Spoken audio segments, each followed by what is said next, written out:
And we are back. Welcome to another edition of the Sports War. And we are back. We got the full crew in the house. That is what it's all about. The Yankees, out of any team in the league, are the best equipped to handle a blow like this. I think there is a higher power at play here. He's due law of averages. That dude is the ultimate scrub. It's trash. Yeah. Every person you have in there is fucking trash. Next game, you're going to see a big performance. You can see it in the end of the game, and I'm just totally stoked and excited for this.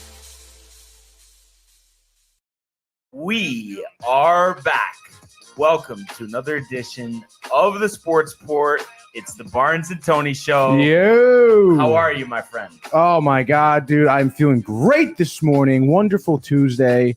Weather's shining. The burgers are grilling outside as we speak, dude. I was thinking about that, too. Is that a salmonella situation, or is that only with chicken?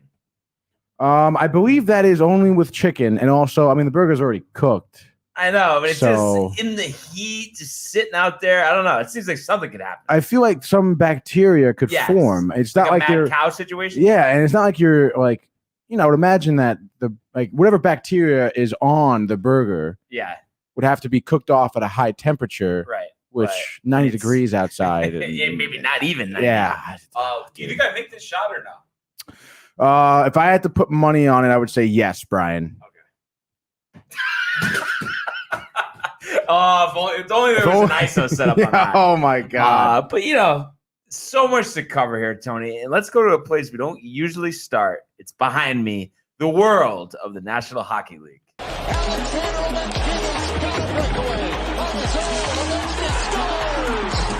they come. Kevin, what a save by Vasilevsky. Are you kidding me?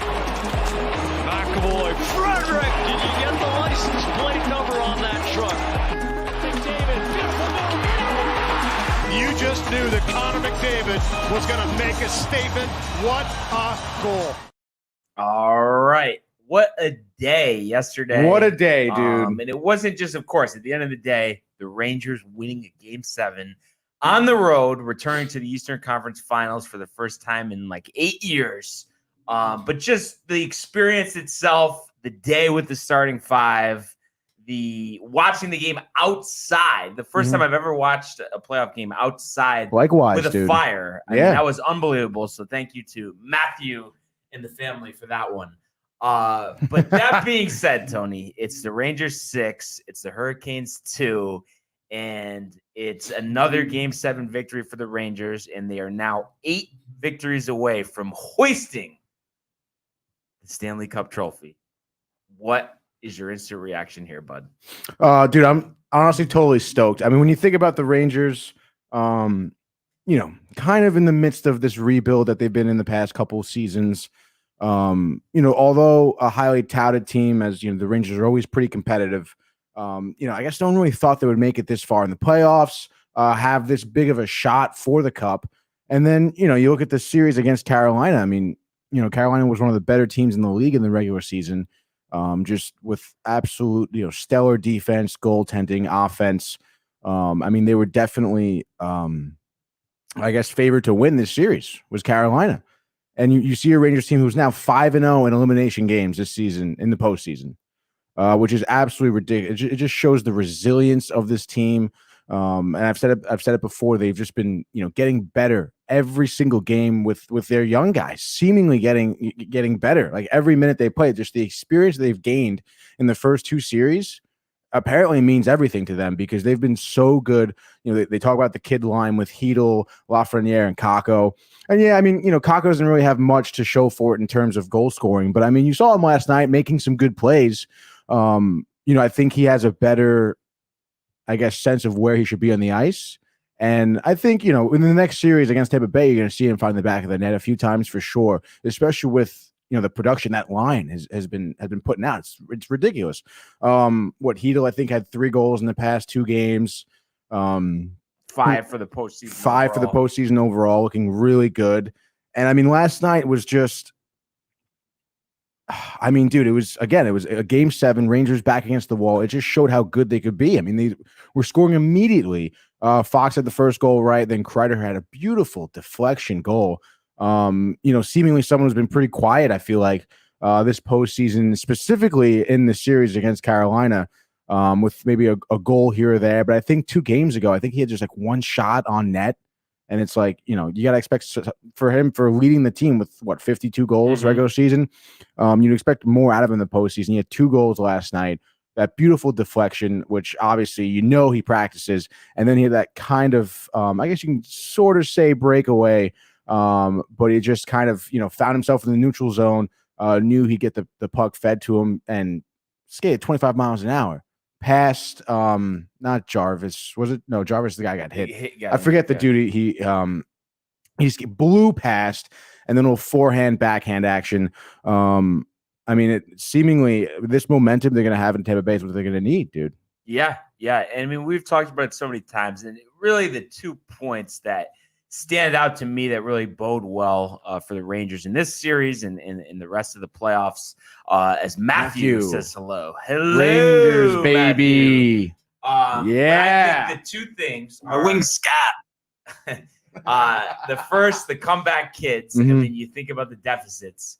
Last series, 2-1, 3-1, 3-2. This series, 2-0, 2-1, 3-2, and here we are. So that's just unbelievable. And then the depth. We've talked so much about the legend, Evander Kane. Him kind of carrying the weight, for the Oilers to, get to. Obviously he's had help from McDavid and Draisaitl, but he's led the team with goals, of course. And the Rangers, I feel like, are so spread out. I mean, you look at it, just who scored last night.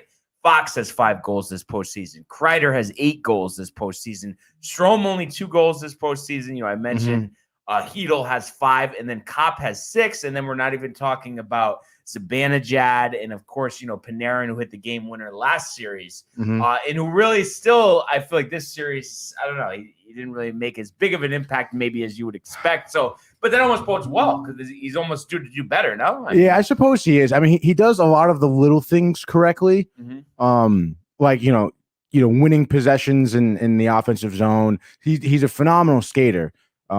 Which obviously, it does well for the Rangers. But of course, you think of Panarin. I mean, his nickname is the bread man. Like, he's supposed to be scoring goals. And yeah, he had that, Game 7 winner against Pittsburgh, which was a great goal. But I mean, other than that, dude, I mean, I'm definitely expecting way more out of him against Tampa Bay, which is, I feel like, what we're gonna need. Yeah, absolutely. And 2 other things, just kind of thinking about this Tampa Bay series, and I just heard it listening to the Fan this morning. I guess the first one, I know, of course, at the end of the day, I'm confident, you're confident, but what do you think is going to be the biggest adjustment for the Rangers? Because you look at this, they've played 14 games so far this postseason, only 1 against the team's number 1 guy in net. So what do you think is going to be the biggest adjustment, strategy-wise, going from, second and third string goalies to possibly, the best goalie in the NHL in Vasilevsky? Well, I mean, probably one of the biggest adjustments they have to face, against Tampa Bay in general as their team is the experience they have, obviously winning back-to-back cups, having plenty of playoff experience. Rangers obviously do not. It's the experience versus the inexperienced players here. But I would say in terms of playing against, arguably the best goalie in the NHL, obviously the only person you can argue against Vasilevsky is Shesterkin, which is good. They're going to have to challenge him just a lot more. I mean, think about it. I mean, their Tampa Bay series against Florida, right? Florida was the best offensive team in the regular season. Right. They scored the most goals, the most team goals. They had the best offense. And in the last, I think, 150 minutes that Vasilevsky played against them, he let up, I think, 3 goals. Right. And I know you were giving some slack during the regular season for him not maybe being on it as much. Even against Washington. Even against Washington. Beginning of the series, of the postseason, yeah. He's on it right now. He's playing out of his mind. And like you said, it's pretty much the first series that they're going to be playing in the postseason, playing against a starting goal, like the team's starting number 1 goalie. I mean, not to say that, Domingue or whoever or Ronta weren't good goalies. They were. but it was not even, they weren't even, they were flirting with the third string goalies in both of those series, and you saw it last night when they put their third string goalie in Carolina. I mean, he couldn't hold a candle to the Rangers, dude. It was bad. So, I mean, they're going to have to challenge Tampa Bay a lot more. And I think it starts, unfortunately, I think it's going to start with our offense, to be honest, because I know I talked about how, big defensive plays turn into good offensive plays. We need to start out with the good offensive plays. Our defense was phenomenal. Don't get me wrong. I mean, when you look at Lindgren, Fox, even Keandre Miller, I mean, the Lindgren and Miller were two defensemen that, are good, but I mean, they've been playing their ass off this postseason. I think we had something like 25 block shots last night, which is absolutely ridiculous. I mean, you have players, risking their body, which is great. Love that. However, I feel like if you rely on that against Tampa Bay, they're going to find the back of the net more so than Carolina will or Pittsburgh will. And when you look at it too, I mean, those two series went to game sevens, and one game, anything could happen. They really could have went, either way at the start of both those game sevens, right? So I think it's going to be a little bit of a harder task for the Rangers. Obviously, it's the next round, more competitive hockey. But with Vasilevsky in net, they need bodies in front of him to screen him. They're going to need dirty goals. You're not going to get many, even breakaways. I mean, it's going to be tough to score on him one-on-one, regardless. So you're going to need bodies in front of the net. You need to throw pucks to the front of the net and hope for those dirty goals, which obviously we're going to just need more offense in general. You just need to have more shots on goal, let up less shots on goal on defense. That's just the name of the game here. Yeah. And I mentioned too, in terms of Panarin kind of stepping it up. I'm just looking, assist wise, only 7 this postseason, and he had a ton during the regular season, so seems kind of low.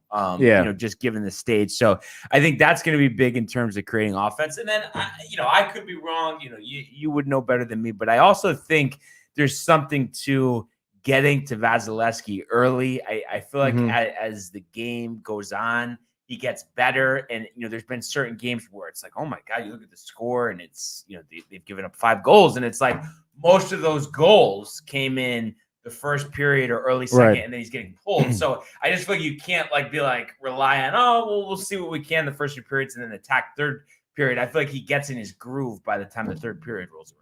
Yeah, I mean, much like any goalie. I mean, if you're challenging Vasilevsky and he knows what you're doing and he knows that he's confident in whatever his style of goaltending is, I mean, it's going to be much harder to score on him.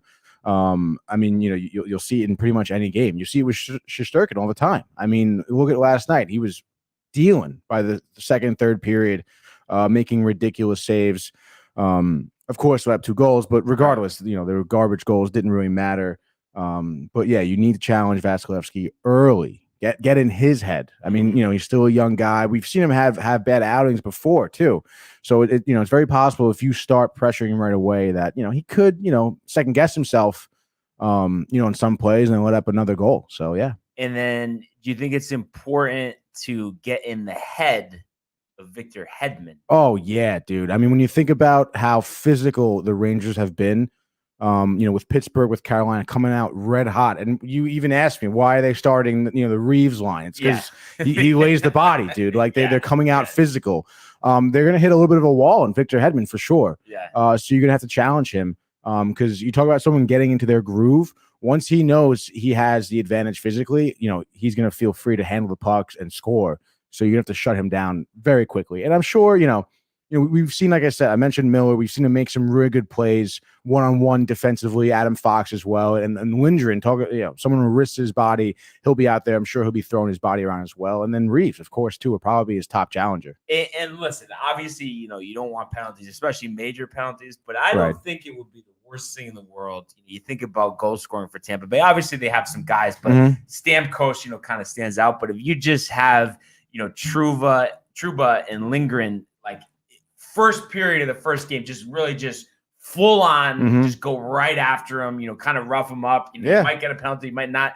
Probably, I think that's how you have to start, kind of set the tone early. Yeah, definitely. And I know, taking penalties is never good. Yeah.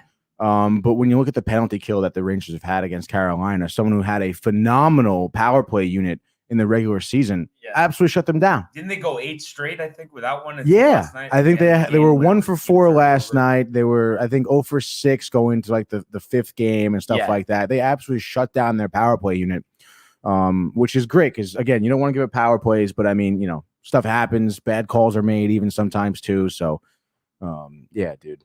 Yeah, so I get some comments. Great night. Yeah, what do we got? Matthew Gabriel, the history of the Rangers Game 7 over the last 8-9 years is unmatched. Out of all my teams, I've never had more confidence than in the Rangers in Game 7. Very true. Never even nervous about it. It's like it's always destiny for them. Epic, dude. And I believe 94 was a Game 7. Yeah. So there you go. Yeah, dude. And then obviously, you know, a few years back, you know, defeating Pittsburgh in a Game 7 as well after being down 3-1, you know, similar situation to this year. And, you know, the series will start tomorrow, but just quickly, Tony, you know, before we look at the West tonight, give it to me straight. Prediction for this upcoming series. How many games? Oh, for the series. Yeah. Are we going the distance again? We're going 7 again, dude. Absolutely. I think that a lot of these games are going to be lower scoring. Mm-hmm. Most of them will be low scoring. Maybe we'll have one game that could be a blowout or something like that. But nonetheless, I think it's going to be a lot of 2-1 victories, 3-2 victories down to the wire, possibly some overtime as well. And I think because of that, we're going to see a lot of back and forth. Again, anything could happen. 1-goal lead, excuse me, especially, you know, in overtime as well, do or die. I think we're going to go 7. And I think the Rangers take it in 7, you know, kind of, you know, laying down the gauntlet, getting some revenge for 2015. And you mentioned how many times the Rangers go Game 7. I think 2014 when we went to the Cup.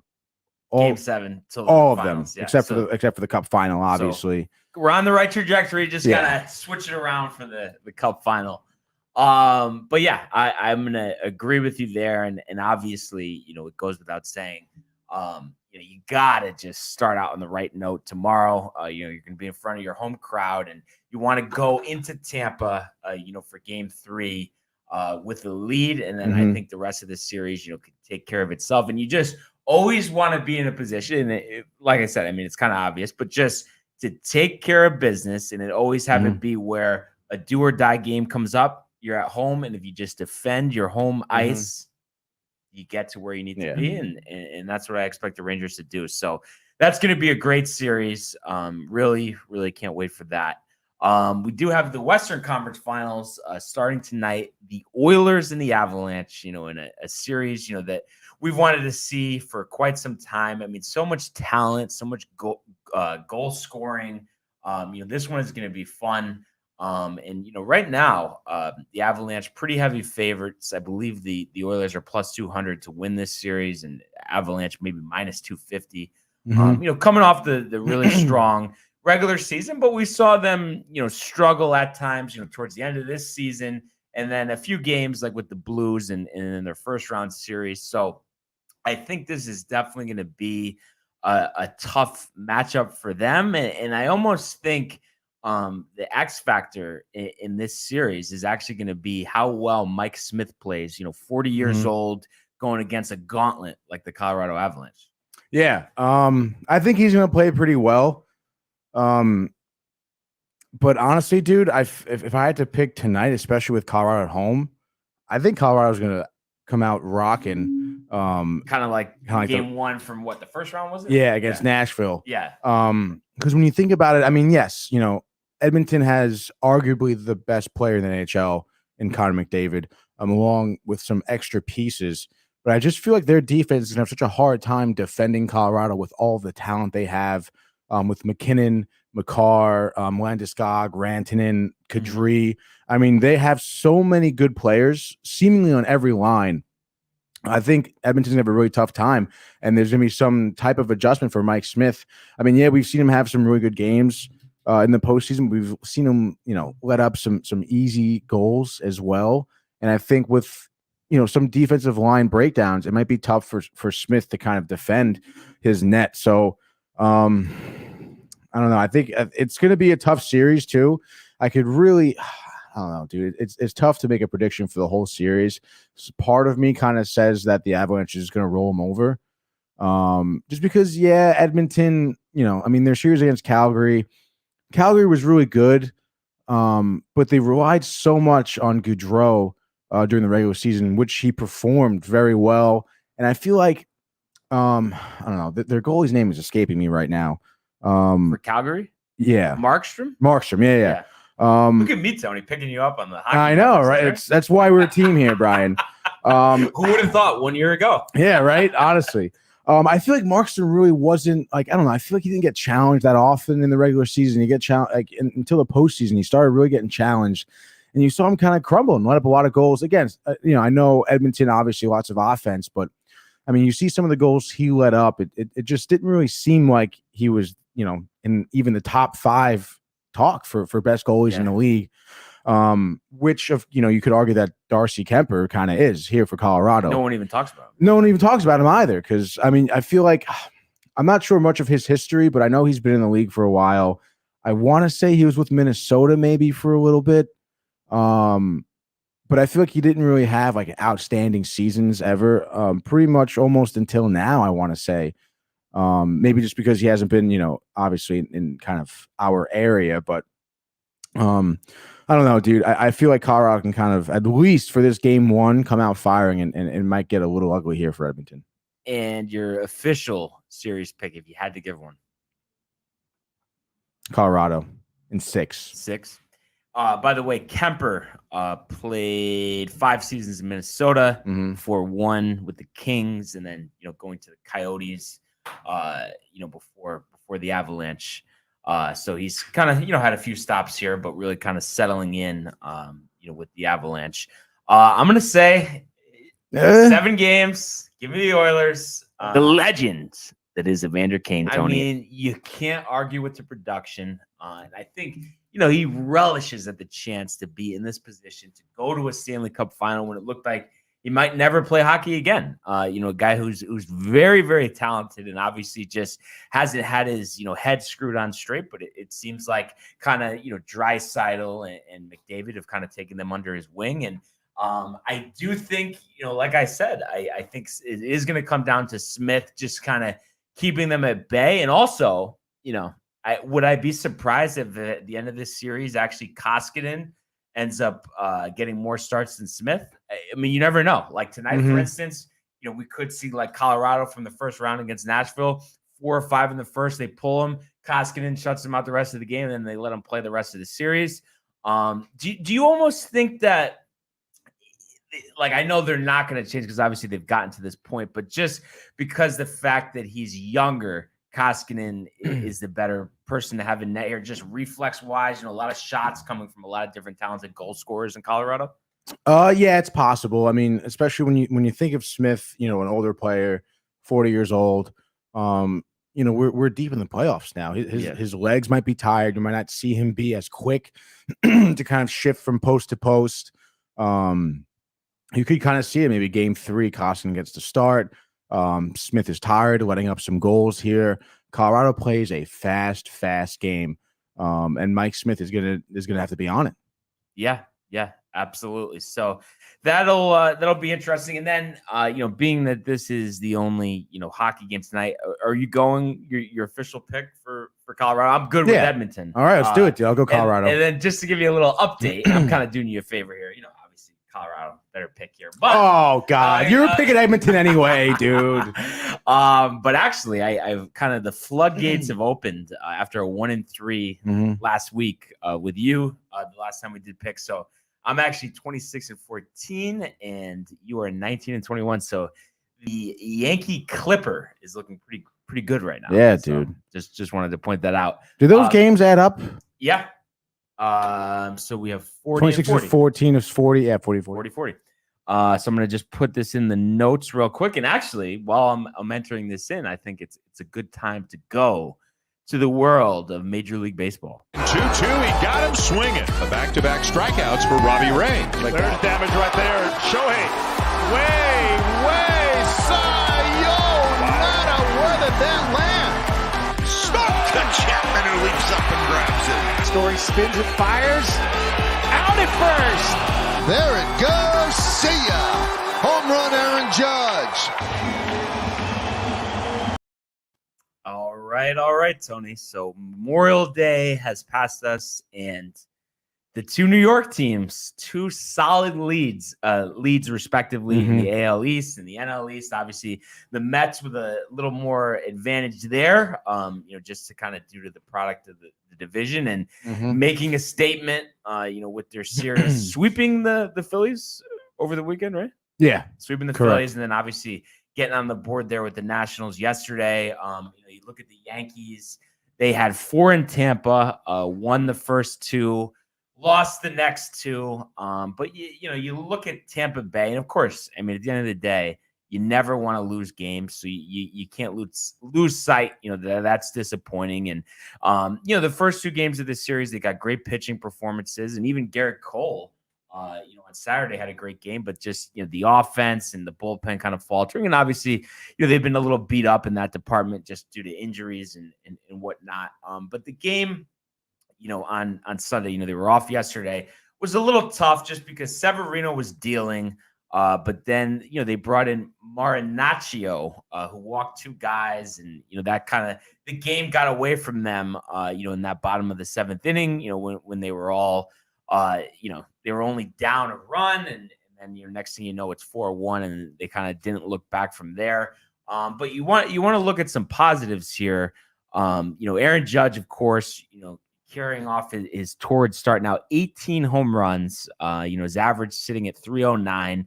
And Gleyber Torres, Tony, really, really mashing the ball, 3 for 4 on Sunday, 9 home runs, already as many as he did last season. And you look at it, he's on pace for around 30, maybe a tad more, tad less.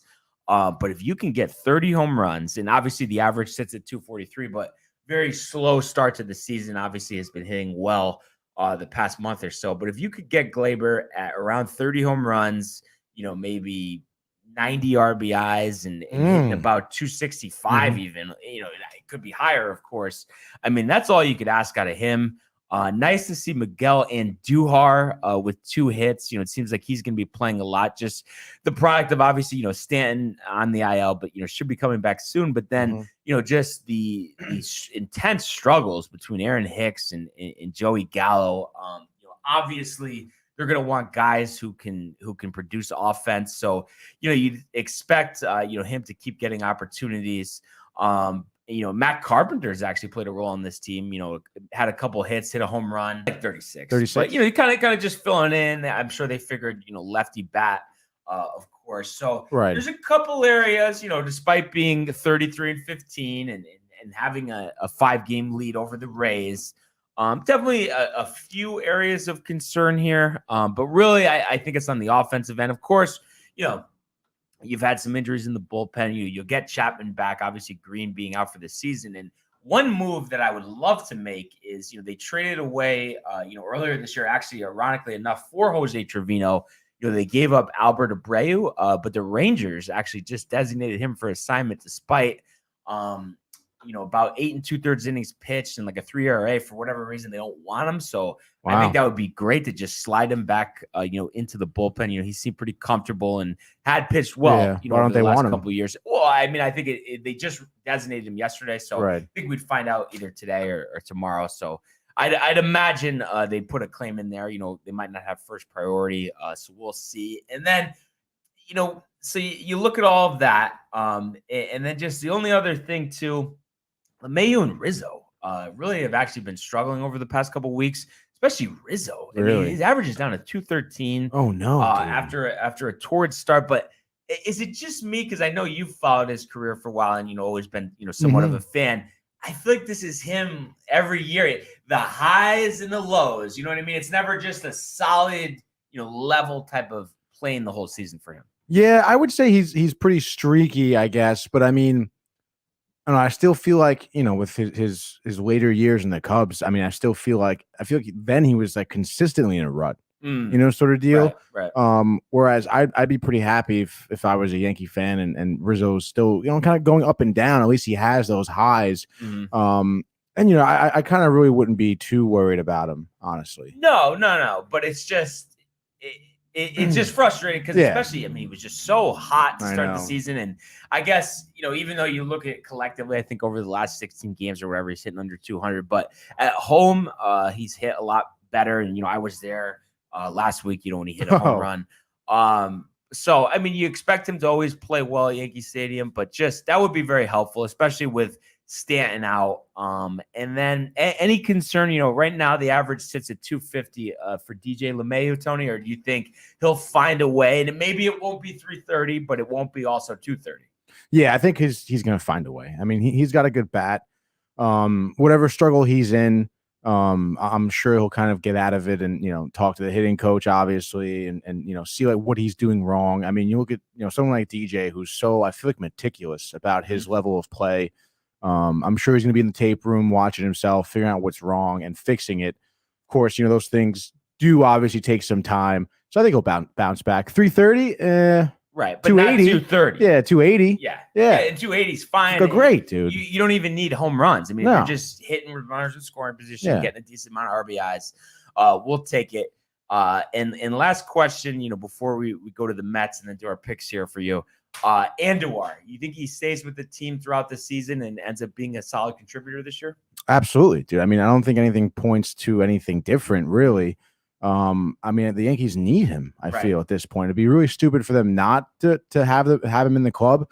And I really couldn't imagine what argument you could have for anyone else to be there besides him. Like, I mean, it's a joke. Yeah. And, hopefully Hicks and Gallo are not long for this Yankee roster, but it seems like, I guess, Gallo, the more likely candidate to be let go, just simply because this is the last year of his contract, and Hicks is, unfortunately, has a few more years left on the deal. But I guess time will tell, as far as that's concerned. But yeah, so like I said, and the Yankees will play the Angels tonight, but we'll get to that in a second with our picks. I mentioned the Mets, Tony, obviously big weekend, getting that sweep over Philadelphia and really ending their season. I mean, it seems like how the hell are they going to climb out of the hole that they're in? Girardi, I mean, I wouldn't be surprised if it's this week if he's let go after that performance. And then a nice win against Washington, really hitting the ball. Lindor, kind of coming on, into his own right now. I mean, you have to be feeling pretty good right now. Oh my God, are you kidding me? Absolutely. I mean, you look at even yesterday, right? For example, they beat the Nationals 13-5, I believe it was, and you're getting production out of almost everyone in the lineup. Just to name a few here with some stats, Guillorme went 2 for 4, an RBI. Sterling Marte with a homer, 3 for 4, 4 RBIs yesterday. Lindor went 3 for 5. Alonso had a dinger. Nick Plummer 3 for 4 with a dinger. Nick Big Plummer. home run the other night. Yeah, exactly. He had a walk-off home run the other night. Not to mention another homer last night. I mean, he's looking really good, especially for Brendan Nimmo's hurt right now. He has like sprained wrist, I believe it was, sliding to home plate. What else is new with him? Yeah, exactly. So love the production out of Nick Plummer, coming up from Syracuse and everything like that. And when I've talked about it, especially in previous episodes about, the injuries we have. I mean, last night we had David Peterson on the mound. I think went 4 2/3, let up, 4 earned runs, not a, obviously a phenomenal outing from him, which let's be realistic here. You don't really expect consistently good outings from him. And because of that, we need to have our offense. And we do right now. I mean, we're hitting, we're hitting really well. We're playing some small ball, getting runners into scoring position. I feel like I say it almost every episode. It's always like RBI singles, sac fly RBIs. And then now, Plummer's hot. Alonso had a dinger. Marte seems to be batting really well also.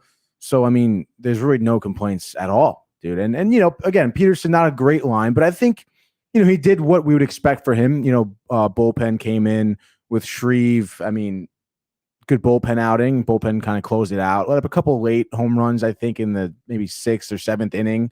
But of course, at that point, it was like 9-2, 10-2. So that's something. You look at the Nationals and how horrible their pitching has been, especially with Eric Fetty on the mound. I don't think he lasted 3 innings last night. Got him out of the way real quick. Their bullpen isn't that strong as well. You pounce on their pitchers, which is exactly what any team should be doing against the Nationals right now. So the Mets got their job done. Soto get traded this year. Well, I don't. What do you have? One more year till he's a free agent, I think. right? He has to be because I think he has more talk. one other year and then he's a free agent. I don't know, dude. It's I guess though. Let's just say they completely overhauled the starting pitching staff. I mean, do you think they could be competitive? And probably the bullpen. I mean, is that what it's going to take? Because do you feel like offensively there's enough there? I mean, obviously Soto is the big bat there. I mean, hey, they scored 5 runs last night. Yeah. By the way, my mom says, nice shirt, Aunt. Thank you very much, Mom. Love New the tie-dye. Downtime TV tie-dye shirt. You can get yours, downtimetv.com. The summer is here. It's the summer of tie-dye. Actually, free agent 2025. So actually, he's got 2 more seasons after this one. But I guess he wants a arbitration extension. Yeah, I would say he gets traded this year. Well, because for them, I mean, there's top no way 10 prospects in the organization. Exactly. And like you said, I mean, they do need to overhaul their pitching. Because it seems like regardless of whoever's on the mound for them, they're not pitching anything well at all. Patrick Corbin, what does he have, like a 4.4 ERA right now? I think he's over 6. Over 6? Yeah. No way. Yeah, I was just looking at it. Actually, because tonight's pitching matchup, Trevor Williams versus Patrick Corbin, total set at 9.5. So needless to say, runs there. Yeah. And just real quick before we get to picking that game, I'm just thinking about Soto here, and I know, of course, it's all about the Yankees, of course. If you were Brian Cashman and they said to you, we want 4 guys at our selection, so probably Dominguez and Volpe and maybe one of the pitchers, 4 top prospects, maybe 4 of the top 5, whatever the case may be. And then Soto says, he'll sign whatever extension you want. Would you do it? Absolutely. I just feel like, How do you not do 23 years old. I mean, going to turn 24 in October.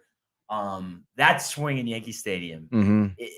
Would there be a chance, let's say Rawlings figures out the ball situation, they could possibly break Bonds' record at the stadium, middle of the summer, I mean, I guess there's a possibility. Yeah, dude, absolutely. Would you be tight if he went there? To the Yankees? Would I be tight? He's out of your division. He's out of our division, which is nice. Yeah, that's what I'm thinking. What would you, if they wanted Judge? No.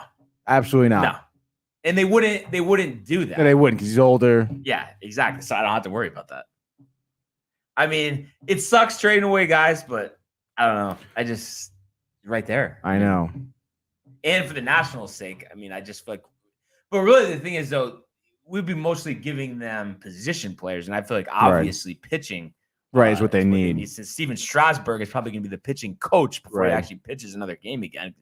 He's always hurt. How old is Severino? 32? 28. 28? Yeah. There you go. I would let him go. Yeah, I would too. For Soto, absolutely, dude. Yeah. Imagine if they said, Severino, Nestor, Volpe, and Dominguez. That would be quite the haul. That'd be too much. Too much, dude. No way. And then they said, we'll give you Corbin. Oh, yeah. Sick, dude. Better for the rest of their careers collectively, lower ERA, Trevor Williams or Patrick Corbin? Oh. Just from today forward. How old is Corbin? 32. He's got to be 32, right? Yeah. How many more years do you think he's going to be in the league? Probably he'll hang on for what? 4? 4 total, including this year. Williams might be in the same boat, though. I know. Give me Williams. Yeah. Let's go, Mets. The way Corbin's looking, too, it's I don't even know how he's going to fix himself. So bad. I do think Matt Blake could fix him, though. I don't know. Yeah? Yeah. I watched, too. Trevor Williams, the Mets end up cutting bait. I could see Matt Blake doing some work with him out of the pen, incorporating a sinker, talking to Clay Holmes. So yeah, never know, Tony. Mention the picks though. Let's go 3 baseball picks. Give it to me straight, sir. I'll do my first one. I'll go with the Mets tonight. Obviously playing really well. Bats are hot for them. And I understand who's on the mound for the Mets. However, you understand who's on the hill for the Nats. I understand who's on the hill for the Nats, exactly. And I feel like it's a similar matchup from last night. Give me the Mets continuing their hot streak. I'm going to say they win tonight's game. I'll give it 9-4.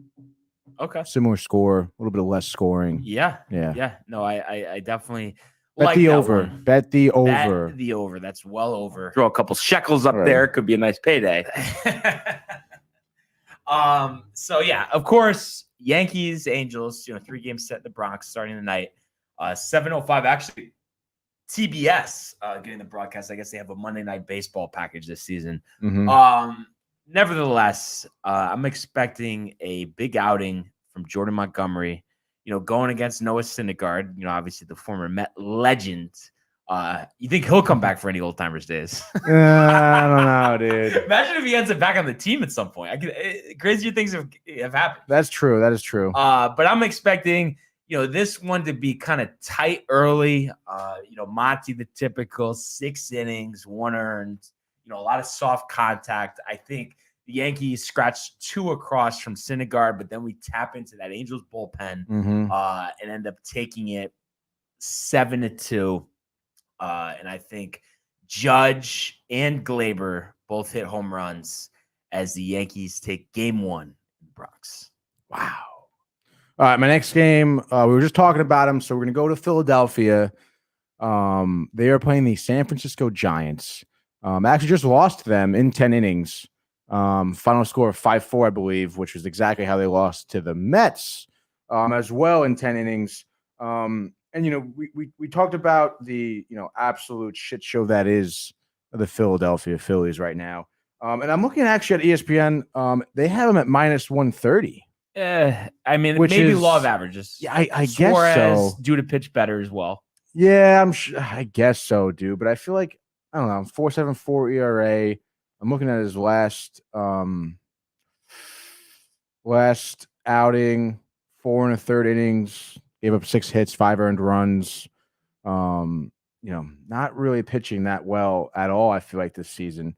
Especially with, Jacob Junis on the mound for the Giants. I feel like he's got some good stuff. I like the way he pitches. Plus, with how hot Jock Peterson has been in the last couple of weeks. About fantasy football? What? The whole thing with Tommy Pham and getting slapped. You had to have seen it. No. Yeah. What? So Pham slapped Jock Peterson the first time because he was in his fantasy league, did something with the money or whatever, and then ended up getting suspended for 3 games, but literally slapped him on the field because he was upset with something with fantasy football. That's all I got. So Jock that's ridiculous. Was explaining it. Do some research. I will have to. Yeah, crazy situation. Tommy Pham? Yeah. No leg to stay on. Where's he been? Since he left the Rays, honestly. Well, dude, he's like, downward spiral. What is he, like 36 years old now? 37? I mean, he's probably 34, but still. Come on. What are we talking about here? Yeah, slapping over fantasy football. Grow up. Anyway, dude. Giants. Giants landslide victory here. 7-0. 7-0, Brian. Speaking of landslide victories, so the Orioles come hosting the Seattle Mariners, all head in the sky, all pumped up that they beat the Red Sox 10-0 and beat them in a 5-game series over the course of the weekend. But law of averages here, and George Kirby getting the start for the Mariners, one of their top pitching prospects, has looked decent in his limited action so far. I just think the Orioles bats, he'll hold them at bay. Anytime you have a team that it's not that good, and then they're going against like a young phenom pitcher, they tend to struggle. So I think Kirby, 6 innings, 12 Ks. I think JP Crawford due for a big game, maybe 5 for 5, including hitting for the cycle. And I'm going to say the Mariners are going to win this one 8-0 as they take game 1 of the series. How are you rounding it out, my friends? All right, we're going to go to Chicago. The Brewers are visiting the Cubs tonight. It is tonight, right? Yep. Yeah, 8:05 pitch, first pitch. Brewers, I feel like, have been doing, honestly, really well. Colton Wong has been playing really well for them. And then on top of that, I think they're second in the NL in terms of lowest collective ERA on the team with like a 3.2 something.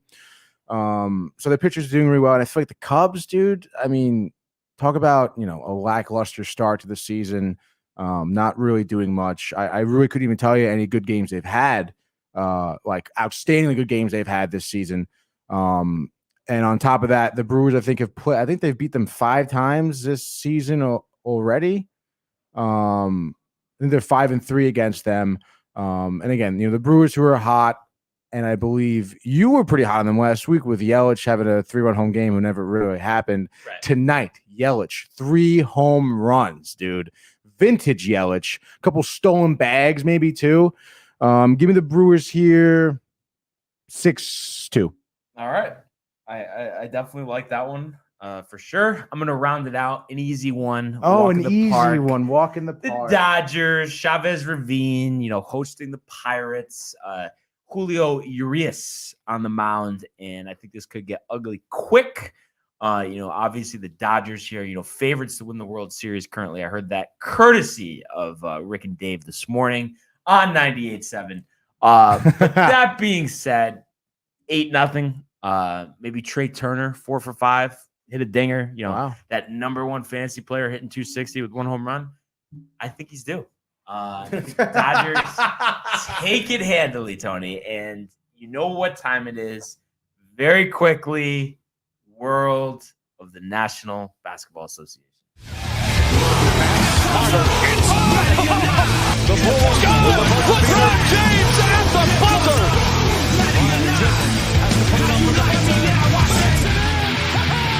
He banks in the three! And the Lakers win the game! By the way, Lakers over the weekend naming Darvin Ham as their next head coach. What do we got on him? Assistant under Milwaukee, obviously winning the title last year. And I believe Michael said he was a player on the Pistons back in the day. I'll have to fact check that one. You know who the real head coach is? LeBron James. Probably.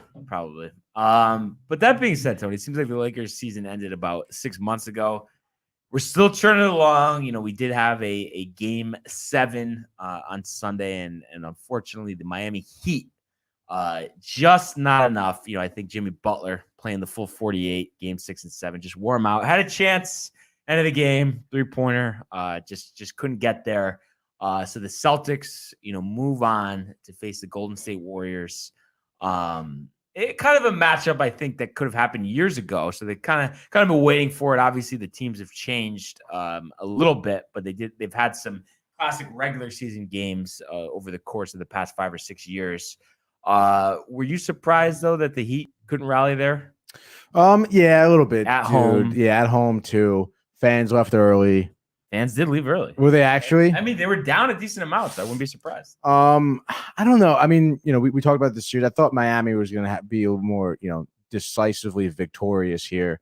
Mm-hmm. But I suppose you got to give it to the Celtics. I mean, they played a really good series. I feel like they were getting hammered. I feel like in the first few games, and then they kind of came back. They put together some really good offense and some phenomenal defense, dude. Actually. But I don't know. Do you think it was poor coaching having Butler play that many minutes in the last 2 games? I think there was nowhere else to go. That team. I mean, he's the guy, right? Bam's kind of come up short. But I mean, as a head coach, especially at a professional level, you have to know the limits of your players, especially in terms of a workload. And I mean, with how I feel like fast paced some of these games have been played. With just back and forth offense too, and back and forth scoring. I mean, you got to give Butler a little rest there, no? Yeah, a little bit. Yeah, I mean, you would think, but I think also then again, these are do or die games, and right. They didn't start that great, especially game 7. So it's just like it's game 7. You got to have him in there, but obviously that limits how effective he can be, and unfortunately for them, that's why they didn't win this series. Mm-hmm. So we will get, on Thursday. So it's crazy. The Rangers, play their game yesterday. Are going to start tomorrow. NBA, for whatever reason, loves to have these long extended breaks. I mean, the Warriors finished a week ago. They're going to be like 10 days in between games. Whatever the case may be, a little ridiculous. One of the many flaws with the NBA these days. But obviously Warriors favored to win this series here. I mean, Any kind of thoughts pre-series, Tony? Who you're eyeing? I mean, I feel like, Boston is kind of surprised. I feel like most everyone with how well they've played. So, I mean, I feel like they put up a good fight. Do you think Golden State's, off days are going to have any effect on momentum or anything like that? Yeah, I think you really do. Game 1. Yeah. Flat game 2. Starting out flat game 3. Wow. Then dude. going on a tear. We're going to get a game 7. And then it's like, either way, am I really riled? You don't seem very riled at all, Brian. If I had to guess, actually, I think Boston's going to win, but I'm not going to be happy either way. But I just think, I don't know. Not much of a game. I just think the Warriors, they're too reliant on the three-point shooting. And, of course, you have some of the best. No three-pointers. Three-point shooting in NBA history. We've heard it 10 times before. But I just think they're prone to some chunkers. And I think the way Boston plays defense, with Smart, with Brown, with Tatum, they probably have a better overall team. So I'm going to serious prediction, Boston in 7. What do you got? Give me the Warriors in 6. You are really not feeling. Are you even going to watch, Brian? Oh, of course not. I mean, we'll throw it on, but I was telling Michael, I mean, it could possibly be one of the lowest rated finals in NBA history, just because a lot of people don't like the Warriors, right? And then outside of Boston, I mean, how many people really like the Celtics? I feel like nobody. Exactly. So, what do you know? What is the lowest rated NBA final? I want to say actually it was Spurs Pistons back in 2004. Or 05, because it was a year after the Lakers blew it. Watch count? I'm not sure about the watch count, and it's funny too, because I feel like Michael would say, "Oh, I mean, that was one of the best. The team basketball, the defense, the hand checking, all of that." But I guess that just doesn't play anymore. But we'll see. We will see, Tony. First game's Thursday. Yeah, first game's Thursday. So jeez, dude, can't wait for that one. But luckily, Tony, we got the Yankees, we got the Rangers, we got the Mets, so that'll keep us at bay between now and then. But I have to say, what a day! What a show! Obviously, great night last night, so we're relishing that today. But we really appreciate everyone tuning in, for commenting, for liking, for subscribing. Obviously, really ending on a high note here. Obviously, going to the archives. We got some comments. Oh, my mother. Are you okay, Buns? Yes, a little quiet. We're good. Yeah, Brian picked up some night shifts at Sally's, so he's been working late. But yeah, you definitely want to see Tony in costume, on our YouTube archives. You want Tony in costume? Tony in costume. Obviously, the merch at downtimetv.com, the spring selection, maybe get a tie-dyed shirt. Yeah, get one. Or a hat. $20, dude. $20, dude. $20. It's like 21 and change, actually. $21 and change by you. Great tie shirt. But everybody enjoy this beautiful day. Enjoy the games later. Let's go Yankees. Let's go Mets. And we will see you mañana. Hey guys, Tony here from Downtime TV checking in. I want to thank all our fans out there who's been liking, subscribing, sharing our content. You guys are the best. You guys are our bloodline. You make us love what we do. Thanks again.